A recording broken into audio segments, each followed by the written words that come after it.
Good morning, everyone.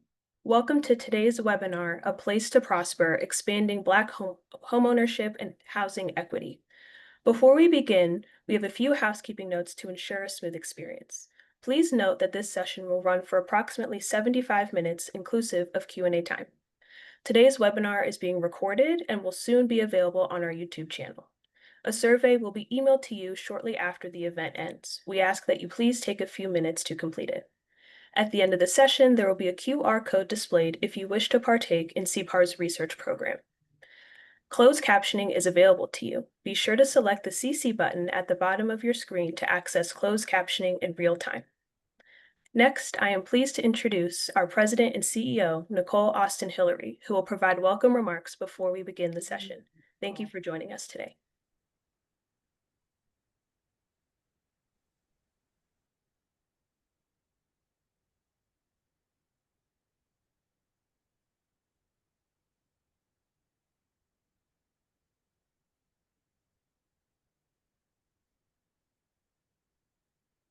Good morning.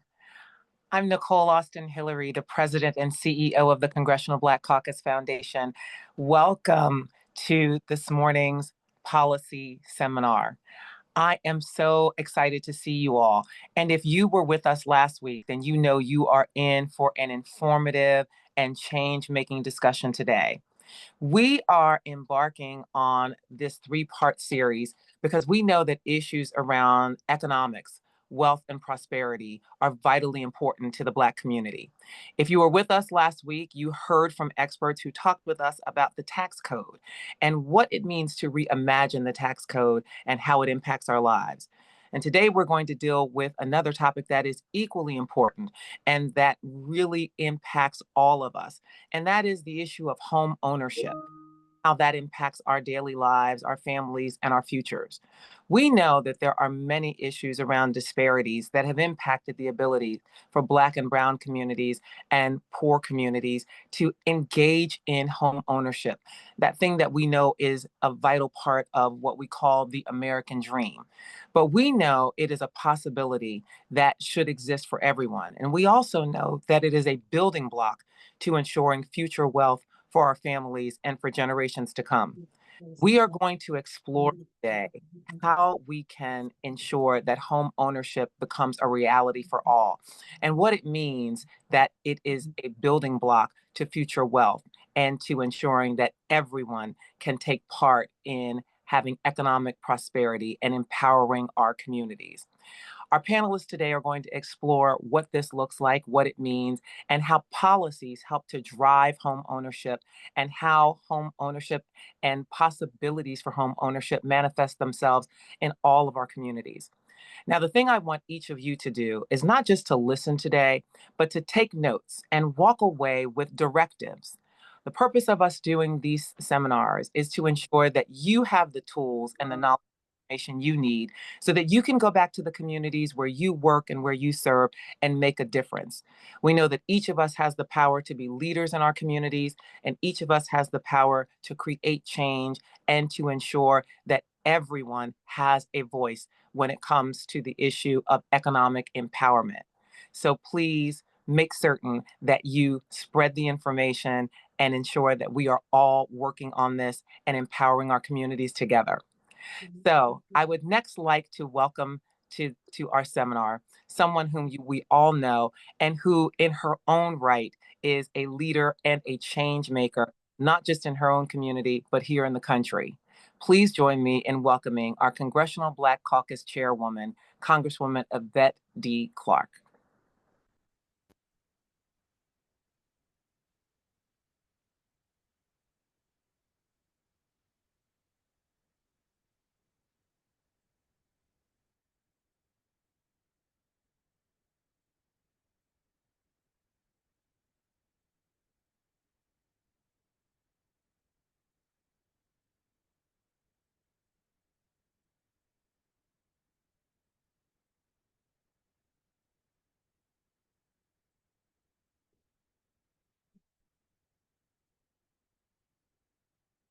Good morning and greetings, everyone.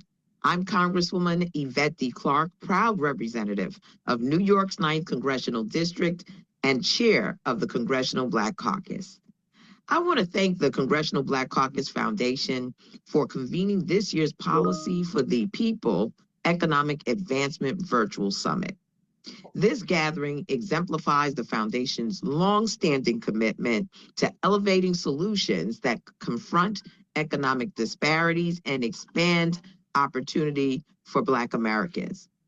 As chair of the CBC, I see our role as both a privilege and a responsibility to ensure that federal policy uplifts every community, fosters economic mobility, and closes the racial wealth gap. Every family in our districts deserves a fair chance to build wealth, own a home, and grow a business that can sustain their community and future generations. At a time when too many Americans are still feeling the strain of inflation, wage inequities, and rising costs, our focus must be on meaningful, lasting change, not incremental progress. That is why this summit is so timely. Together, we will explore strategies that strengthen our tax system for working families, expand access to affordable housing and fair lending, and ensure Black entrepreneurs have the capital and federal support to innovate and to thrive.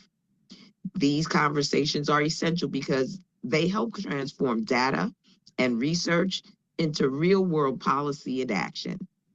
I also want to recognize the outstanding work of the CBCF staff and the policy experts who power this work.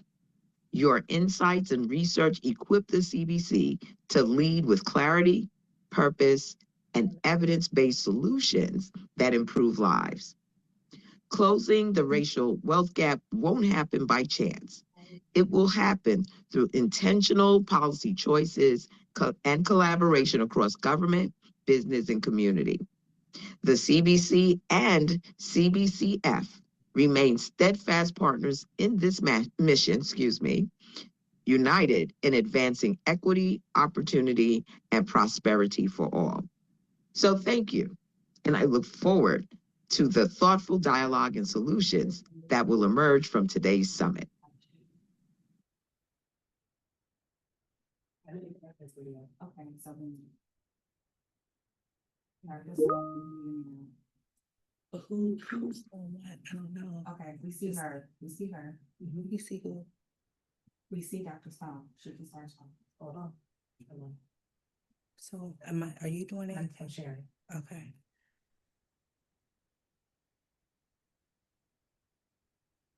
Good morning. I am Dr. Ashley Stone, and I am the Senior Director of the National Racial Equity Initiative for Social Justice. And today I have the honor of introducing our moderator for today's session. Dr. Chanel Chambers Hale is a social scientist and strategy consultant in McKinsey & Company's Boston office. As an American Sociological Association Policy Outreach Program Fellow, she works closely with the CBCF to translate research findings for policymakers.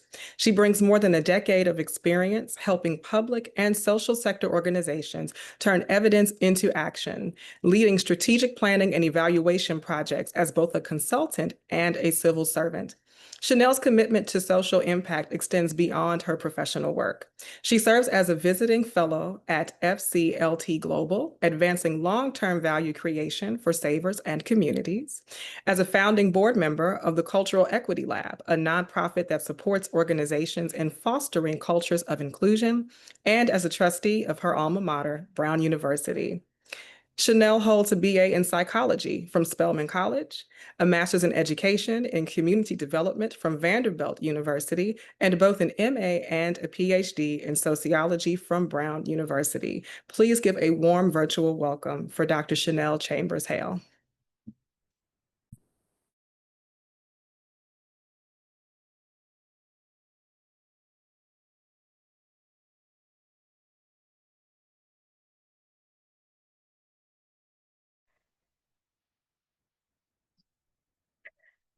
Thank you so much for the introduction, Dr. Stone. I want to introduce our very distinguished panel. I am personally a fan of all of their work, so it was a real challenge trying to get this discussion down to just a few questions. I want to encourage everyone to read their bios, to learn more about their work, but let me just give you a brief overview of sort of who we have here today. First up, we have Brian Green. Brian is Vice President of Policy Advocacy at the National Association of Realtors. He oversees legislative and regulatory advocacy and raises the association's national profile on all fair housing related policy matters. Brian also served as one of the highest ranking career officials when he served at HUD in the Office of Fair Housing and Equal Opportunity. And there he oversaw policy direction and operational management of the 600-person office, enforcing the nation's housing and anti-discrimination laws. We have also Dr. Andre Perry. He is a senior fellow at the Brookings Institute and director of the Center for Community Uplift, the Brookings Institution, excuse me. He is also a professor of practice of economics at Washington University in St. Louis and author of 2 books that I encourage everyone to check out, one of which is the Black Power Scorecard, Measuring the Racial Gap and What We Can Do to Close It, as well as Know Your Price, Valuing Black Lives and Property in America's Black Cities. Lastly, we have Nikitra Bailey. Nikitra is Executive Vice President at the National Fair Housing Alliance. She leads the Public Policy Division. Through her advocacy and expertise, as well as thought leadership across 200 membership organizations, she promotes housing equity and equitable opportunities for all. Ms. Bailey has also authored numerous reports and articles on predatory lending and fair housing, and she co-leads the Black Homeownership Collaborative's work stream on fair housing and consumer protection. Finally, she serves on the board of directors of the National Institute of Minority Economic Development. So as you can see, we have quite a panel of heavy hitters here. I have a number of questions today to talk about around 6 topic areas, to talk about the problem, sort of dive into the problem, talk about the solution, and then some action steps. We also want to have time for maybe 1 or 2 audience questions. So we're going to try and keep responses to maybe 3 to 4 minutes. But again, our topic today is vast. It is expanding Black home ownership and housing equity. And I want to sort of just dive in with a framing question to sort of ground our discussion in terms of where things stand today. I also invite the panelists for a minute, if you just want to sort of add anything to your bio in terms of an intro and to just sort of elaborate on any points that I brought up. But the first question to sort of ground us is, home ownership has always been seen as a pathway to the American dream and a key to building wealth. As we begin, how would you describe the current state of Black home ownership in the U.S.? And what does it tell us about the barriers that remain? Can we start with Brian? Sure. Well, thanks for having me. And no, the only thing I would add to my bio is I oversee all of NAR's policy matters, everything from tax policy to conventional finance to fair housing to insurance.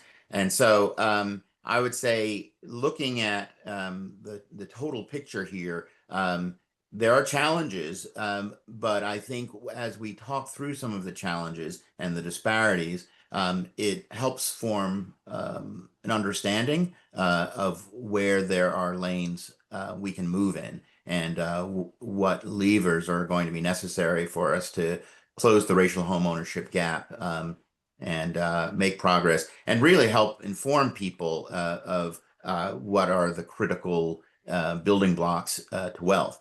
And I would say the most significant one for most American families is home ownership. And NAR has put out a study that shows that homeowners have 40 times the wealth of renters. And that median wealth in 2025 is about $400,000 compared to $10,000 of actual wealth. And that's actually increased dramatically in the last 5 years, from 300,000 to 400,000. So that's key. And home ownership's only and should be just part of one's overall wealth portfolio. But I think what's also possible is that when you are a homeowner, you have the ability to accumulate wealth in other ways as well, through the equities markets too. And as Andre Perry, my good friend, will tell you, where you live also very much determines how much you benefit from home ownership as well. And that's something that needs to be addressed in our society. But the big challenge for all homeowners, all would-be homeowners, but especially African Americans, is the cost. Uh, Getting into home ownership if you are not currently a homeowner. We do an analysis every year of home buyers and sellers where we look at the characteristics of those who've purchased homes, and there are dramatic racial differentials. First of all, African Americans are twice as likely as whites to be first-time homeowners. So when we are talking about first-time homeowners, we're often disproportionately we're talking about a disproportionate share of people who are people of color, and not just African Americans, but also largely Hispanic, who are in the fastest groups of first-time homeowners. And there are just so many barriers because housing supply is so limited, which has pushed up prices. We are, by many estimates, somewhere between 4.5 million to 6 million units short in this country. And so that presents a barrier by itself. And if you are approaching home ownership with less wealth to begin with, which is often the case for many African Americans, it can be really challenging. And then the ways in which African Americans are striving to become homeowners is challenging as well. African Americans are 3 times as likely to tap into their pension and their retirement to find money for down payment, whereas white Americans are twice as likely to rely on the proceeds of a sale of a former house. For first-time homeowners, African Americans are 3 times as likely to have student loan debt and significantly more. So that is a challenge. But one of the reasons for that debt is African Americans, often because there isn't family wealth, have to achieve higher levels of education.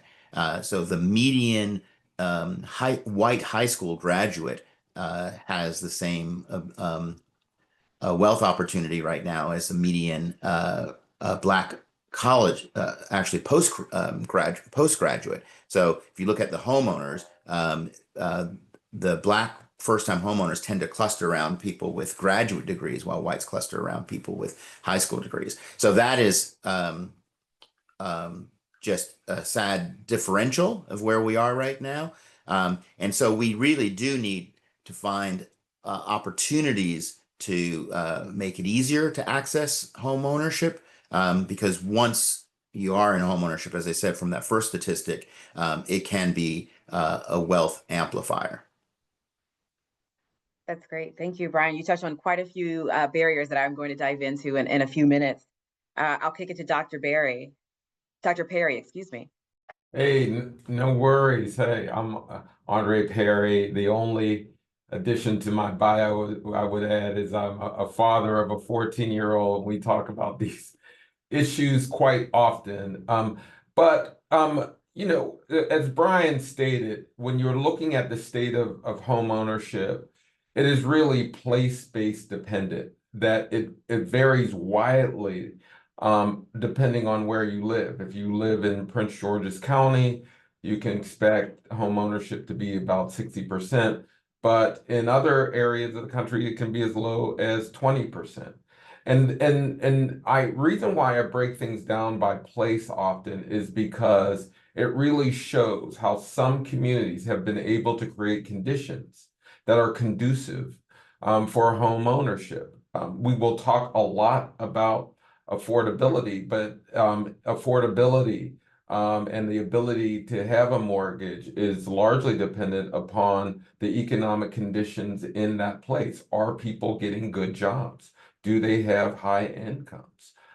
Is there discrimination in places? And oftentimes these things are just bundled in place. So there are and it's not by coincidence.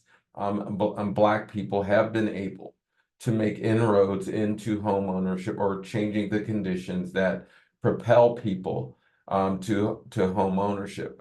When it comes to barriers, I talk a lot about how we have been resistant to acknowledge that past policy continues to linger and hurt people who've been burdened by the discrimination of the past. And in fact, we have become comfortable living with the single family zoning ordinances that were deliberately used to keep Black people out of certain communities. Redlining was deliberately used to keep certain resources from coming to Black families. And we are feeling the pain points of those past policies. And just removing these policies in the past does not necessarily mean you're not dealing with it currently. How discrimination shows up in today's policy is a lack of a down payment, a lack of capital, the lack of the intergenerational wealth transfers. And so we need new models to get capital to individuals. You'll hear me talk a lot about special purpose credit programs. I'm sure I'll bring this up later. But the reason why we need programs and special purpose credit programs allow financial institutions to adjust underwriting so they can get capital to the people who need it is that it's not that Black people can't pay on time. We have thousands of people in every market that are doing everything right, but they just did not receive that intergenerational wealth transfer. So they just need a new product.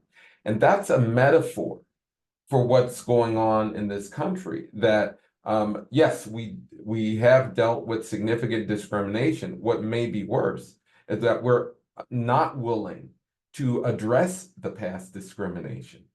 And so for me, it is about acknowledging that, and you'll hear me say this like it keeps my teeth white, that there's nothing wrong with Black people that ending racism can't solve.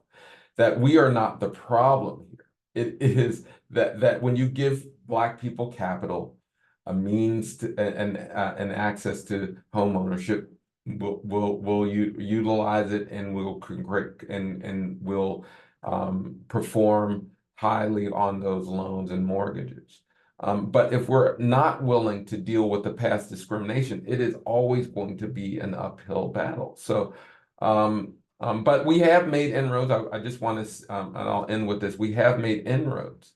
And when you see higher home ownership rates, it's because Black people have found ways to get the capital to address the discrimination. But in many places, we have not been able to, because that the discrimination it still exists, and the attitudes towards Black people still exist. So it's a struggle, but we need to learn from the places that have won many of the battles that other people are facing. Absolutely. And I saw someone in the chat say something about system level change. And that's, really what a lot of this is about.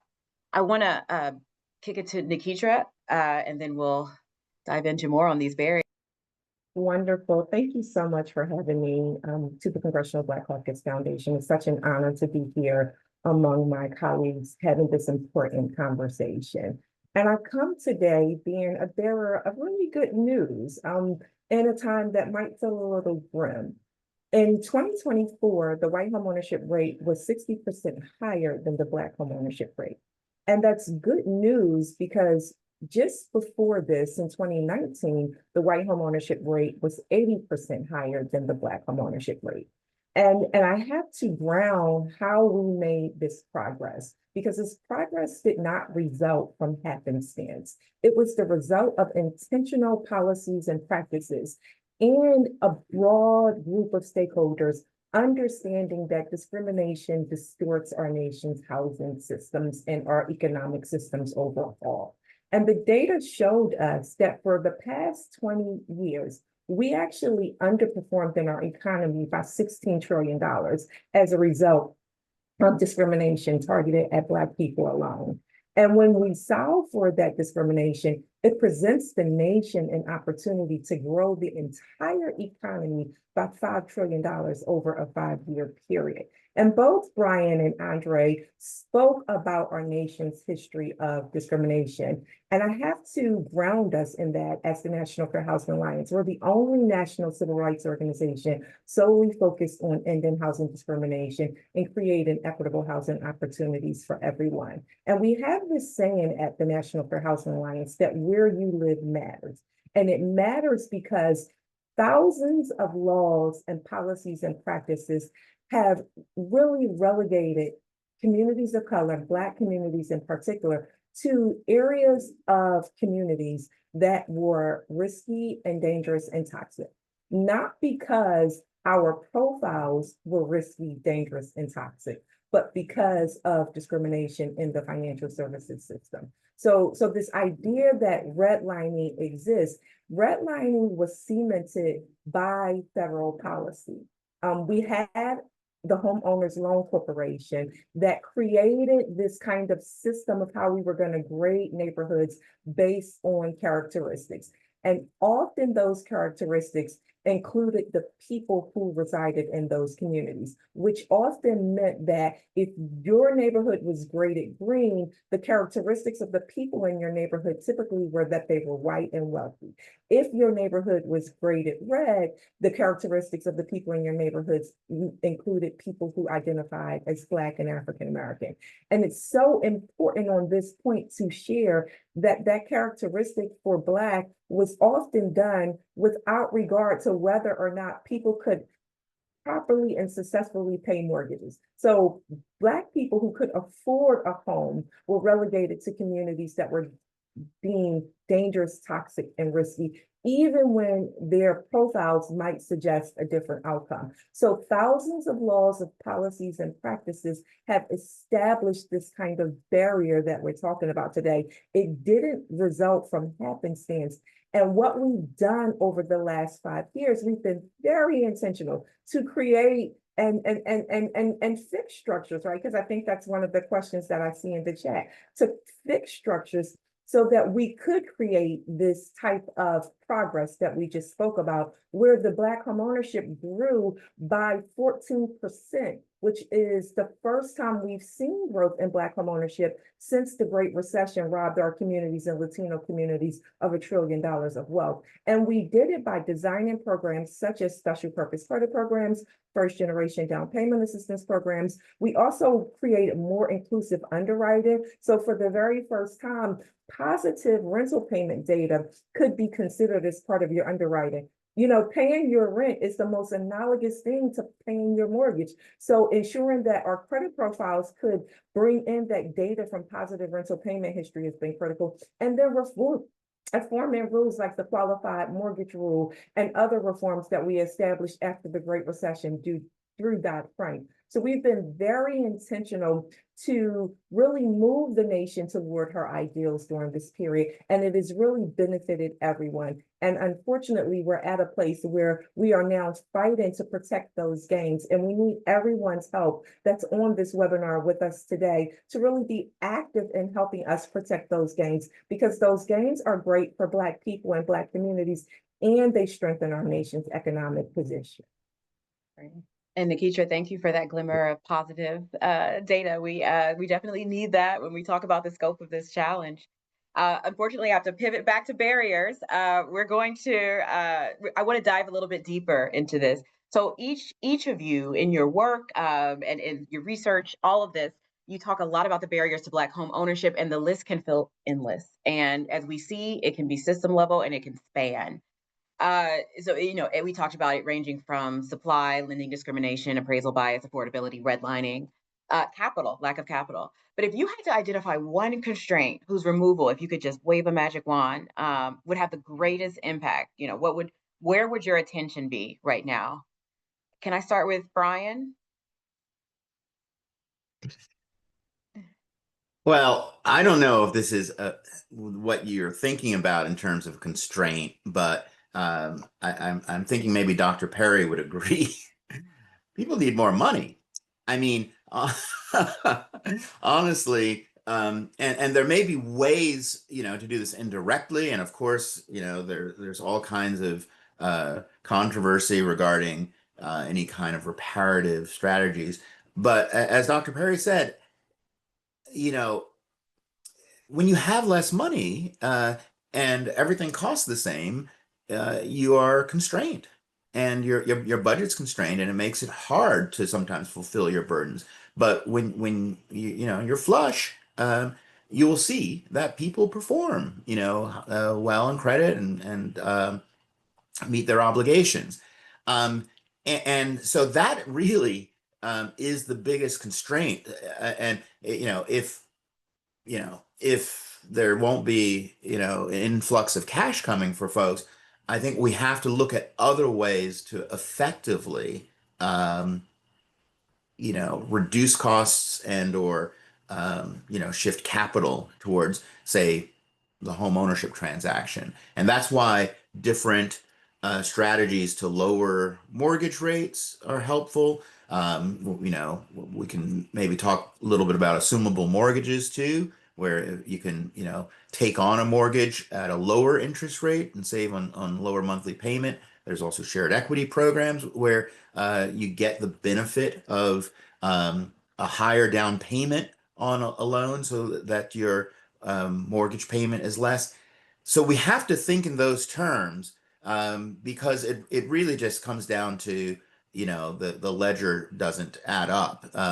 And people are having to spend more and more. I talked a bit about, student loan debt. There have been efforts to try to address that. And so that really is the biggest challenge. And we know that the economic differential is the result of a history of discrimination and other oppression.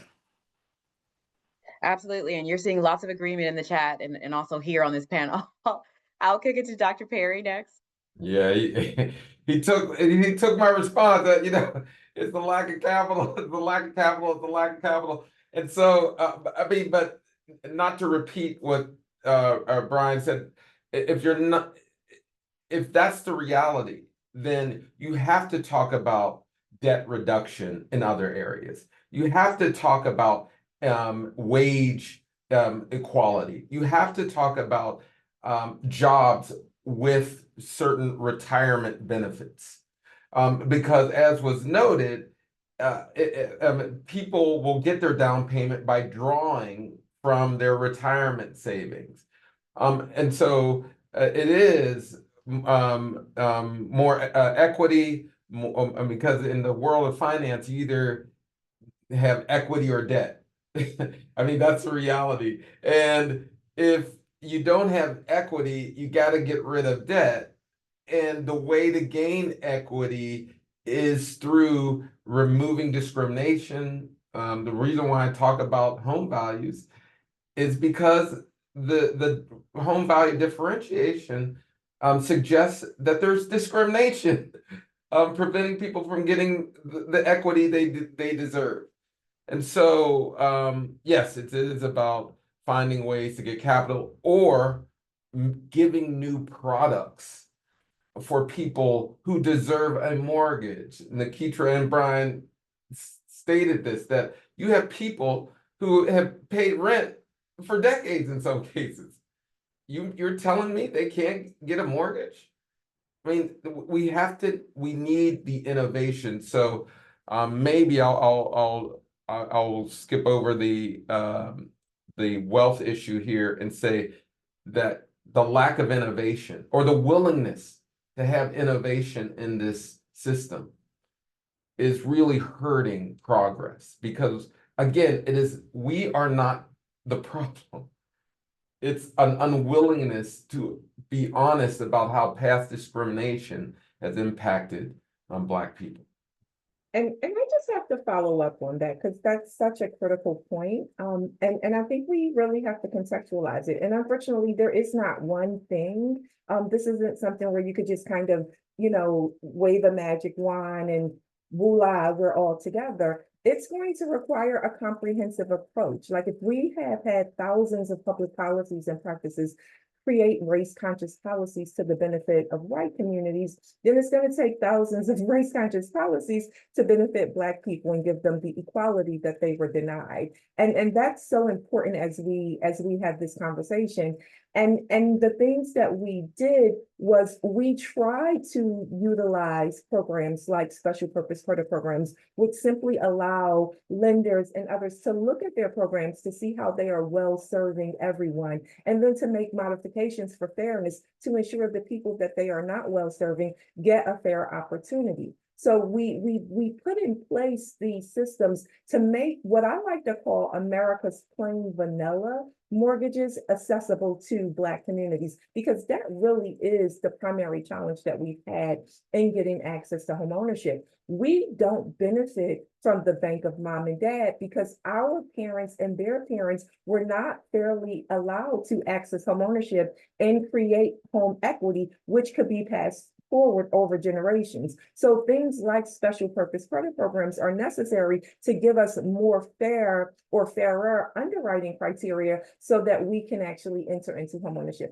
Another really brilliant thing that is happening that we have to talk about is the Down Payment Toward Equity Act. This is not new. This is legislation that the ranking member of the House Financial Services Committee has sponsored year over year. It would provide up to $25,000 in down payment assistance for first generation home buyers who live in every state across the United States who lack that access to the bank of mom and dad. Again, it would help people in urban, rural, and suburban communities. So it's something that we can intentionally do. We also need to pass the Appraisal Modernization Act. There is an opportunity to create fair and accurate appraisals. Right now, our appraisal system is not fair nor accurate, and that is hurting the entire system and costing Black people billions to trillions in wealth. So we have solutions, and I think it's really important that we talk about them like that, because oftentimes people don't necessarily want to do the things that will make the change. We know what works. We've actually spent the last 5 years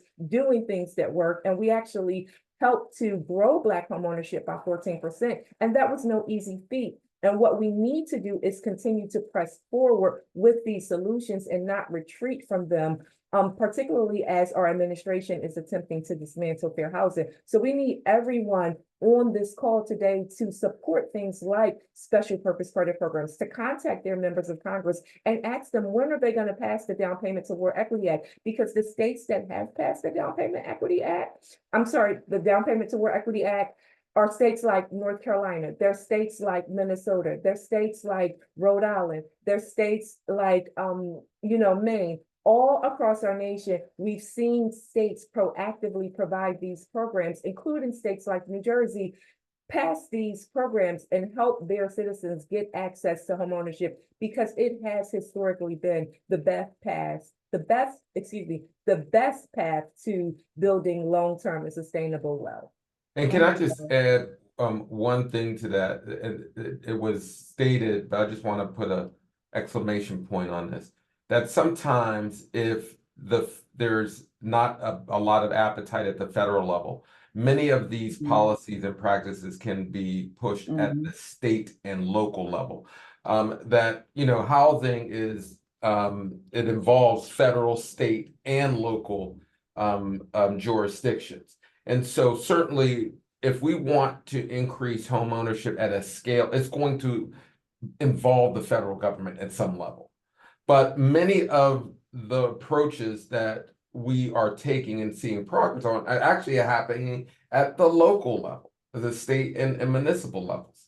So just because a certain person in the White House may not like some of these policies does not necessarily mean we don't have to work towards establishing these things at a local level. We can. And just like Nikita stated, that I always bring this up, redlining wasn't a federal program initially. It started in Baltimore. It was eventually codified and resourced by the federal government, but it started locally. What are we doing locally today that can be scaled, resourced, and codified later? So that's Yeah. where the work begin. Like we have to think local. There's not an appetite at the federal level when it comes to special purpose credit programs. As many of folks know, that the GSEs, Freddie and Fannie, purchase loans from banks and on the secondary market. So the Trump administration disallowed them taking on these special purpose credit loans, but that does not preclude local banks doing these programs. And so we got to stay focused on taking action at the local level and waiting for working towards our opportunity to scale them at the federal level when political window of opportunity opens up. Right. And 1 second, Nikitra, Oh. just in lieu of time, I have to move on, but I'm going to pivot because I do want to talk more about this at the local level. There are a number of questions coming in the chat that pertain to that. So what I'm going to do is I'm going to pivot to talking, Dr. Perry, I want you to continue on and talk a little bit more about what's happening at the local level and what you're seeing. But also there were some questions in the chat about the special purpose credit program and how we might push Congress, especially leading up to an election, to retain these benefits. And then Nikitra, I'm going to pivot to you next and ask you to talk a little bit about what you're seeing at the local and state level. I know you do a lot of great work there. And then back to Brian. So. No, I mean, I just continue because I know Nikitra has something to add to this. You're actually seeing local communities respond in this way. You see it from your more neighborhood-facing financial institutions, so your CDFIs, your credit unions. A lot of people are taking on these, using these these tools. I just don't want to limit it to special purpose credit programs, but there are several tools that local financial institutions are using to get mortgages out to people. So we need to continue to do that. We actually, during the pandemic, we saw a lot of activity on the part of local banks doing what mainstream banks did not necessarily do. So for me, it is to continue that push and to highlight where things are going well. If you know me, you know that I'm very asset driven, that we need to give credit to the organizations and people who are actually making positive change. When we only look at disparities in the aggregate, you know, that percentage point difference between black and white, we always compare black and white. We need to stop that habit all the time. But when you really look at where there's growth, you realize that this is not a coincidence. People are making change at the local level. So for me, I want to always highlight those successes, because if you don't, you negate the people who are making change, and they don't get the investment they need. So for me, I want to see us uplift those places and people who are actually making a positive change. Yeah, and thanks for that link, Nikitra. And I want to kick it to Nikitra because I know she has a lot of insight here. So I want to. Thank you. And I just want to share that this information is complementary. Our organizations work together in different roles to make sure people have access to this information. And I just want to clarify one thing regarding special purpose credit programs. So the Federal Housing Finance Agency, which is the regulator of the government-sponsored enterprises, Fannie Mae, Freddie Mac, and the Federal Home Loan Banks, has said that those entities cannot provide liquidity for special purpose credit programs. However, there are banks still today utilizing special purpose credit programs because they understand that inclusive underwriting will make sure the borrowers for whom the health of the housing finance system, Black, Latino, and other people, can fairly access these programs. So that's just something that we need to clarify. And I put in a link on special purpose credit programs to give people more background on that program, because locally and at the state level, we see these programs being adopted and utilized along with programs like first generation down payment assistance, which is that upfront down payment assistance that we discussed earlier.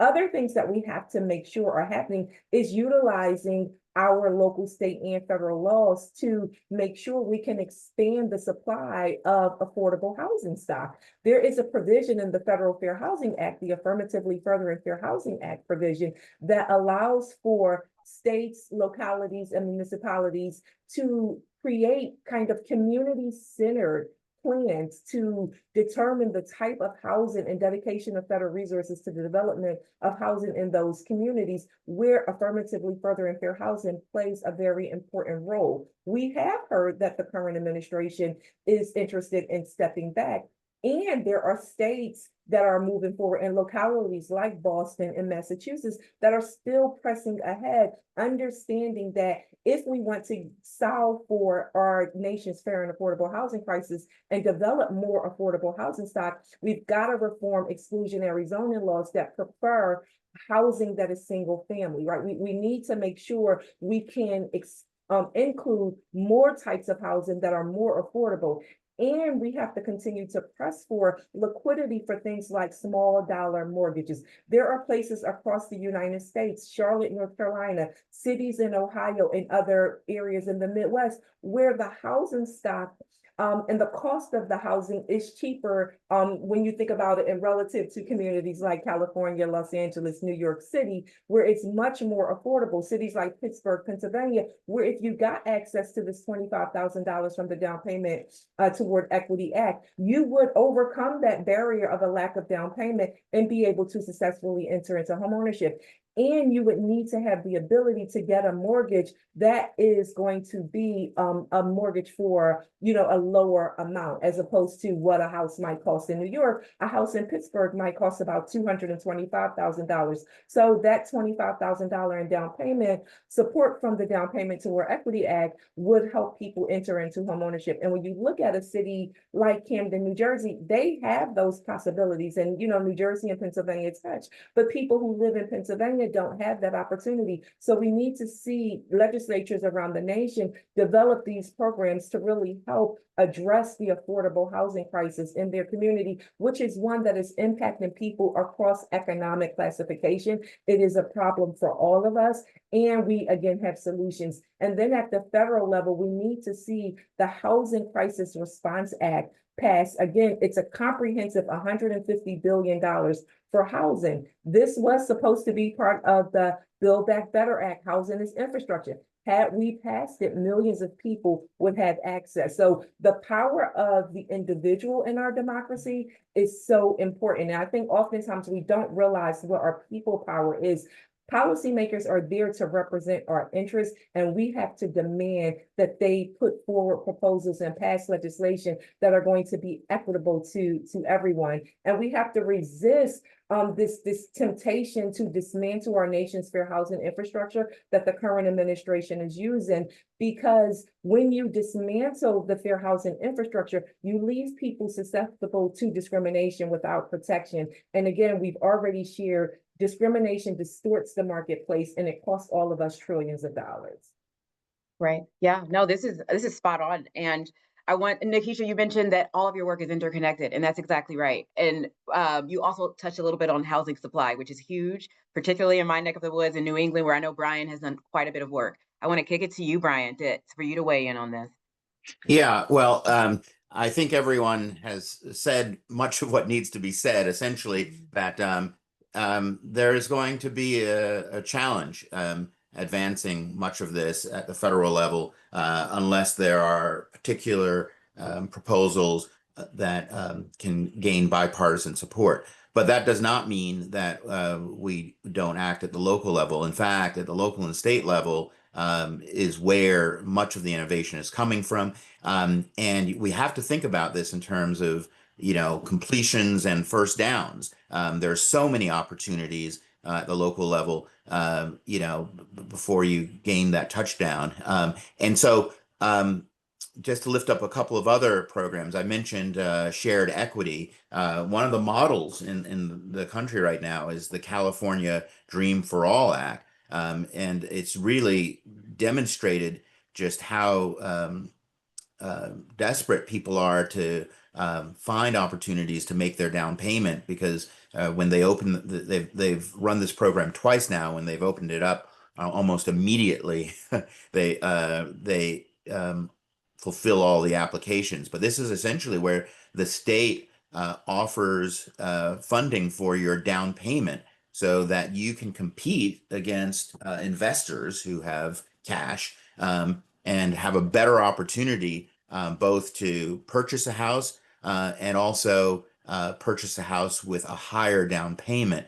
And then as your home appreciates, and it's only from that appreciation later that you repay that state investment. But again, it gives you that stake in home ownership. I said again, once you have home ownership, you have 40 times the wealth of a renter, or at least it correlates with 40 times the wealth of a renter. But you have the opportunity also, if you have another unit in that property, to rent that. If you want to rent rooms, other opportunity to gain more capital. And then likewise at the state and local level, there are reparative programs that are making it more possible for people to gain those down payments. Like in Washington State and in Evanston, Illinois, they've created programs that directly recognize the history of discrimination. And if you can demonstrate that your family was harmed by past redlining in that city and that state, where you may have access to other funds that you can use for a down payment. And so there are other cities and states that are looking to model those programs. And then finally, I want to emphasize that there's a lot that can be done around tax policy. Certainly at the federal level, but at the state level, you may see more success, both in terms of tax credits for first-time homeowners, and other innovative programs. So that more states and localities, more citizens need to push for. And then finally, rehabilitation. At state and local level, we have communities that have housing stock where it's difficult to find the investment in that housing stock, because it just is not viable for many investors. That's where government can help. And so at the federal level, there's the Neighborhood Homes Investment Act, which has been proposed in several successive Congresses. It has bipartisan support, but we know that sometimes it takes several Congresses for this stuff to marinate before it actually gains passage. But it's gaining more and more support every year. This is low-hanging fruit, an opportunity to preserve existing housing stock and create viable communities where you don't have to deal with new zoning changes. The housing is already there. Okay. Well, you all are really blowing up the chat here. There is a lot of interest. Before I pivot, we're running out of time, and I want to remind everyone to take a look at each of these panelists' bios and read their work and dig into this. A lot of these questions and these topics we're interested in, they've done a lot of work in this area. I want to do one last round, and it's sort of choose your own adventure. I'm pulling two audience questions that may be related. First is, this is really great. How does this conversation move? How do we move from a community conversation here to community implementation? So what's a step that the audience can take to bring this knowledge back to their communities to create change?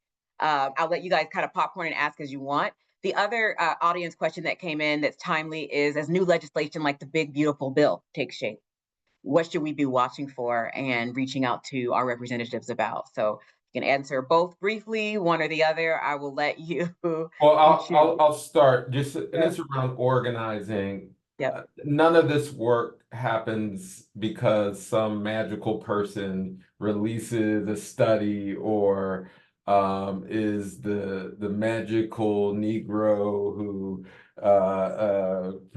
announces some eloquent proposal. It comes from people working together across organizational lines, across jurisdictions. I've had a lot of success in terms of having impact from my research, but none of that would have happened without some of the people, the people on this panel. Nikitra and Brian I've worked with. I've worked with journalists. I've worked with other, we have to understand the power of the collective. And we all have a role. No role is any better than the next, but we do have a role in this. And if we're going to have impact, it will be because we are working as a collective towards some pretty basic goals. So for that first question, that's my response. I'll jump in. Yeah, in terms of how we get involved locally, I think there are a number of ways, and there are a number of sort of natural avenues. Almost in every community now, there are efforts to build more densely. There may be an effort to build even a modest multifamily property getting a variance to build in a single family neighborhood. People need to come out and say, yes, we need this. And that actually can build a larger community of people who want to band together to say, yeah, we need to reform zoning in our community so that we can have more housing opportunity. And as Dr. Perry said at the very beginning, we know the roots of these exclusive single family zoning provisions and some of these other restrictions like on minimum lot size and all that stuff. And so people need to come out. I mean, that is as local as it gets. And there are, plenty of opportunities to get engaged. You don't have to, contact your housing and community development director. There will be a public hearing somewhere, and you can galvanize, before and during and after with other people who share those values. So I would really, really stress that. And then also, there are in many communities commercial properties that are vacant. There are schools that are vacant, other properties that can and ought to be considered for possible conversion to residential. Not every property can, can meet those requirements, but that's another opportunity where in local communities people can point to something and say, "We need more housing. What can my locality do to perhaps convert these properties into residential?" And one of the benefits for us at the National Fair Housing Alliance is that we actually represent community-based fair housing agencies that are literally across the United States. There are over 179 local community-based organizations throughout the nation that are working on these issues at the local level. So we would ask that people partner with them. I'll drop our link in the chat where you could join NAFA as well, where you could connect with those entities. And you should actively engage in those housing planning processes. Go to housing commissioning meetings in your neighborhoods. Go to the community development. Invite us to be a part of your community conversations or colleagues that we know to be part of those community conversations. Coordinate with our partners and other civil rights organizations like the NAACP, the National Urban League, UNIDOS US, and others. So there's this groundswell of advocacy that we can do together to shape our communities and boldly advocate for the policies that we need. I think oftentimes people hear this attack on the American values of diversity, equity, inclusion, and accessibility and think that we've got to sing a new song. Why would we do that? The things that we are pressing for are rooted in our Constitution. They're rooted in our nation's laws. And we are all entitled to the promises of our Constitution. So instead of shrinking back, we need to continue to press forward and not divert from the progress that we've made and hold all elected leaders locally, statewide, and at the federal level accountable for priorities that will ensure we have fair access to opportunity, because as taxpaying citizens of this nation, that is what we deserve. That's a wonderful way to close. I want to thank our panel for just this rich discussion, providing evidence, thoughtful insight, and also clear approaches on the next step. So much of our time we often spend admiring the problem, and I love that you all are really pivoting to help us think about how we can action them and start thinking about what's next. So I want to turn and kick this over to Dr. Jonathan Cox next for closing remarks, Vice President of Center for Policy Analysis and Research at the CBC Foundation. Good morning, everybody. Thank you again to our wonderful panelists. I really appreciate all of the insights that you had. This was an incredible session to listen to. Again, everybody, I'm Dr. Jonathan Cox. I'm the Vice President for our Center for Policy Analysis and Research at the Congressional Black Caucus Foundation. And as we conclude the second session of our virtual Economic Advancement Summit series, I really want to again extend my heartfelt thanks to each of our panelists for their insightful and forward-thinking contributions. All the perspectives that you all shared, the things that you told us about regarding the topic really help us to better understand how home equity, or how home ownership rather, if we reshape that through equity-driven policies, it can help to transform housing from a barrier, right, to a bridge towards prosperity, ensuring that Black families can build wealth, they can strengthen their neighborhoods, and thrive across generations.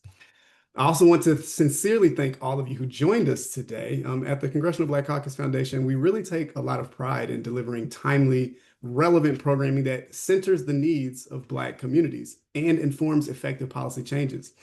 We know that when Black communities thrive, America thrives. And so I hope that today's discussion has both informed and inspired you. We all know as well that dialogue is really just the first step. The ideas that were shared today must move us towards tangible action. So let's continue this work with purpose and persistence, committing ourselves to advocacy, collaboration, and intentional investment in the future that we seek to build together. Now, before we close for this morning, I have a few quick reminders. First, be sure to explore all of the resources that were shared in the chat during today's program, especially the Black Policy Playbook. In it, you'll find a lot of in-depth insights and policy recommendations, not only on Black economic advancement, but across 6 additional areas such as voting rights, criminal legal system, healthcare, and more. Now, the CPAR team, as well as the Joint Center for Political and Economic Studies, we developed these resources like the playbook, and then CPAR developed all of our resources that we have done to really help to inform and empower our communities. You can find all of our research and policy work by visiting our website at www.cbcfinc.org. Second, we hope that you will join us for the final installment of this series. This Thursday, October 30th at 10 a.m., we'll conclude with Financing Black Futures, Investing in Black Businesses to Grow America's Future. These sessions will offer policy-driven solutions to expand the wealth building opportunities and strengthen Black entrepreneurship across the nation. Lastly, stay connected with CBCF. Follow us on X, Instagram, LinkedIn, Facebook, all the things to keep up with our latest research, events, and opportunities. Thank you all again for your time and engagement today. And on behalf of the Congressional Black Caucus Foundation, I wish you continued peace, purpose, and prosperity. Thank you.